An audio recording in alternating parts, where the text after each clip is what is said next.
fluency, you're in the right place. Stay with us until the end for powerful tips. Don't forget to like, subscribe, and share. Let's build your real English skills. And I'm Jennifer. How are you, Jennifer? Marco, I'm doing really well. How about you? I'm doing great. I'm really excited because today we're talking about gossip at a social gathering. That's right, we're going to give you some real English to talk about social events. Exactly. English that you would use in everyday life and here at parties and gatherings. English people actually use. Exactly. Well, let's look at our 2 preview words. Okay, so the first word that we have is ceremony. Ceremony. Ceremony. Ceremony. So when we're talking about a ceremony, it means a formal event held on special occasions. Yes, like weddings or graduations. Exactly, and wedding ceremonies are usually very emotional and beautiful. Absolutely, I love attending them. The last wedding I attended was so touching. There wasn't a dry eye in the house. Oh, I know what you mean. Wedding ceremonies can be so moving. Anyway, let's take a look at our second word, which is relieved. Relieved. Relieved.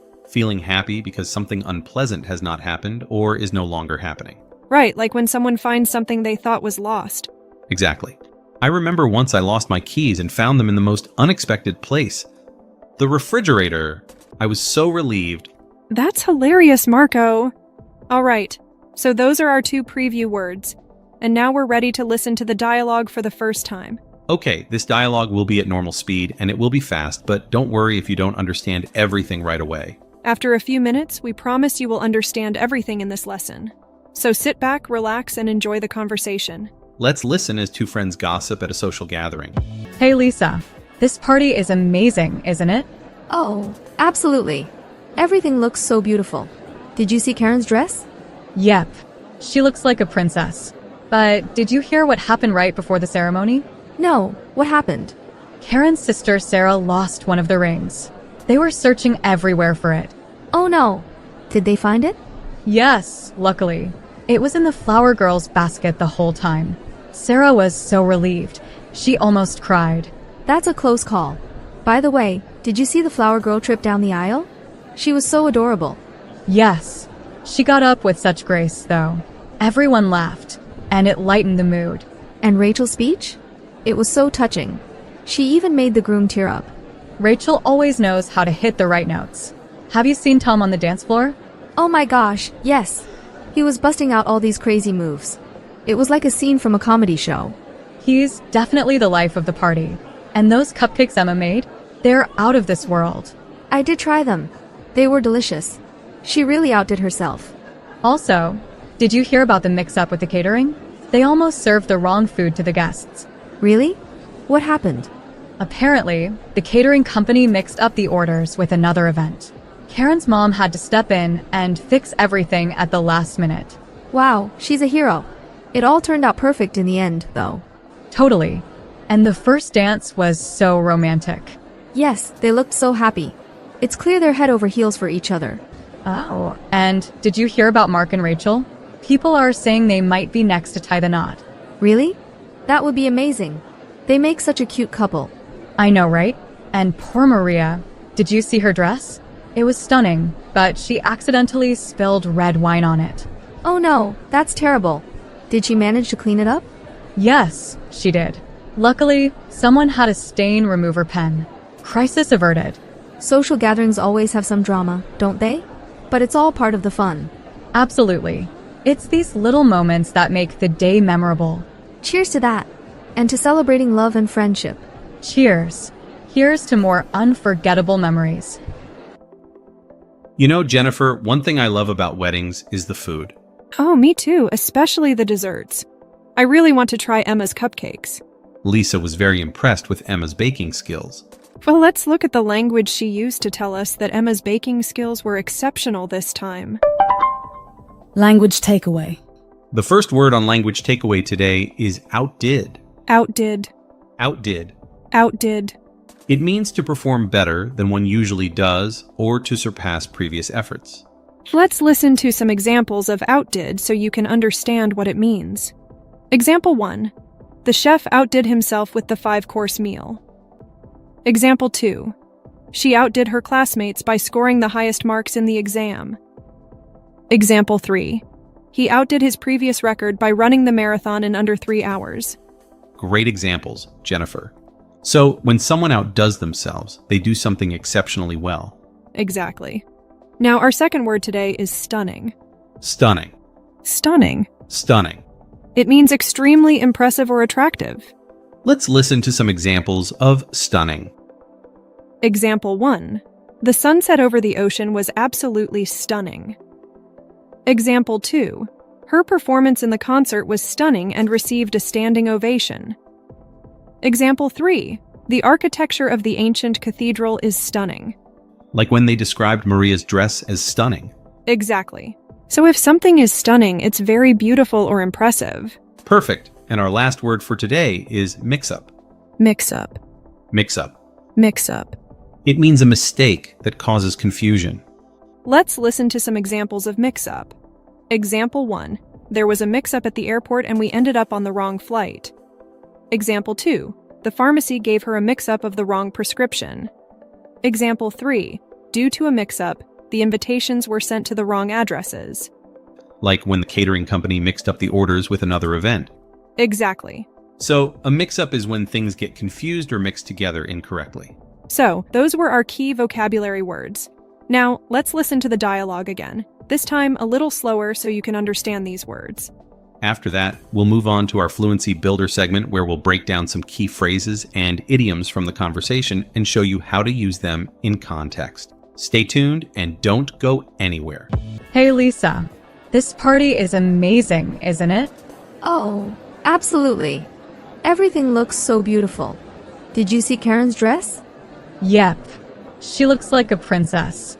But did you hear what happened right before the ceremony? No, what happened? Karen's sister Sarah lost one of the rings. They were searching everywhere for it. Oh no. Did they find it?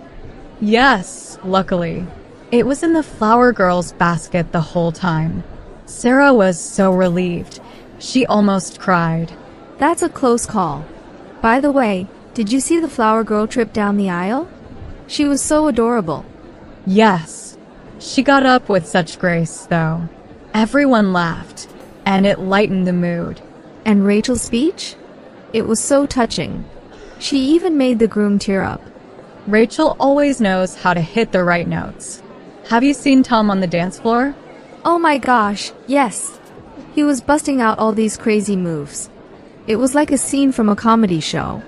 He's definitely the life of the party. And those cupcakes Emma made, they're out of this world. I did try them. They were delicious. She really outdid herself. Also, did you hear about the mix-up with the catering?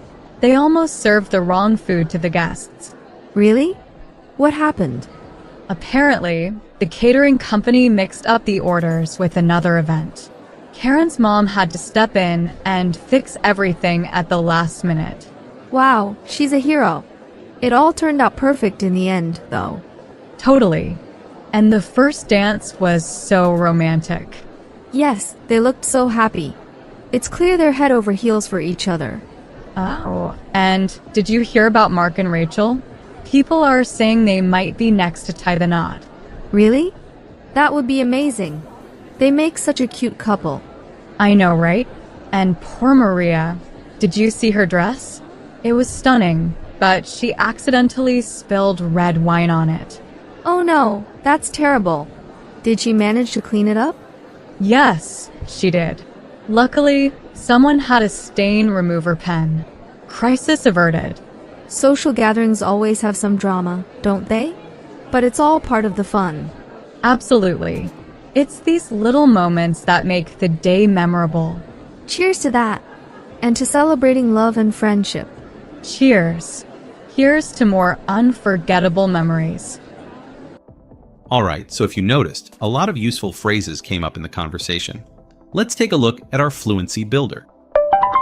Fluency Builder. Today, we have 8 phrases. That's right, 8 phrases that will help us express ourselves more naturally. The first one is lightened the mood. Lightened the mood. Lightened the mood. Lightened the mood. Let's listen to how this was used in the dialogue. Yes. She got up with such grace, though. Everyone laughed, and it lightened the mood. Yes. She got up with such grace, though. Everyone laughed, and it lightened the mood. So it basically means to make the atmosphere more relaxed and happy. Right. When something funny or unexpected happens, it can lighten the mood and make people feel more at ease. Perfect. Our second phrase is head over heels. Head over heels. Head over heels. Head over heels. Let's listen to how this was used in the dialogue. Yes, they looked so happy. It's clear they're head over heels for each other. Yes, they looked so happy. It's clear they're head over heels for each other. So it means to be completely in love. Exactly. When someone is head over heels, they are deeply in love with someone else. Great. Our third phrase is life of the party. Life of the party. Life of the party. Life of the party. Let's listen to how this was used in the dialogue. He's definitely the life of the party. He's definitely the life of the party. It means someone who is lively and makes events enjoyable for others. Right. The person who is the center of attention and makes sure everyone is having a good time. Excellent. Our fourth phrase is crisis averted. Crisis averted. Crisis averted. Crisis averted. Let's listen to how this was used in the dialogue. Yes, she did. Luckily, someone had a stain remover pen. Crisis averted. Yes, she did. Luckily, someone had a stain remover pen. Crisis averted. So it means a disaster or problem was successfully avoided. Exactly. When you prevent a crisis from happening, you avert it. Perfect. Our fifth phrase is turned out perfect. Turned out perfect. Turned out perfect. Turned out perfect. Let's listen to how this was used in the dialogue. Wow, she's a hero. It all turned out perfect in the end, though. Wow, she's a hero. It all turned out perfect in the end, though. It means everything ended up being just right or ideal. Yes, when something turns out perfect, it means it ended in the best possible way. Great. Our sixth phrase is trip down. Trip down. Trip down. Trip down. Let's listen to how this was used in the dialogue. By the way, did you see the flower girl trip down the aisle? She was so adorable. By the way, did you see the flower girl trip down the aisle? She was so adorable. So it means to stumble or fall while walking or moving. Exactly. When someone trips down the aisle, they lose their balance and fall. Excellent. Our seventh phrase is hit the right notes. Hit the right notes. Hit the right notes. Hit the right notes. Let's listen to how this was used in the dialogue. Rachel always knows how to hit the right notes. Rachel always knows how to hit the right notes. So it means to be perfectly appropriate or to say or do something that is exactly right. Right. When someone hits the right notes, they are very successful or pleasing in what they do. Perfect. And our last phrase is busting out. Busting out. Busting out. Busting out. Let's listen to how this was used in the dialogue. Oh my gosh, yes. He was busting out all these crazy moves. Oh my gosh, yes. He was busting out all these crazy moves. So it means performing with a lot of energy and enthusiasm. Exactly. When someone is busting out moves, they are dancing energetically and with excitement. Great explanations, Jennifer. These phrases will definitely help our listeners sound more natural in their conversations. Okay, I hope everyone enjoyed our lesson today. We found some really useful vocabulary and phrases for a social gathering situation. If you have any questions or comments, feel free to leave them in the comment section below. That's right. Marco and I will be checking the comments, and we're happy to answer your questions. Thank you for watching Real English Skills. We're so glad you stayed with us. Keep practicing, stay motivated, and get ready for our next videos. See you in the next lesson.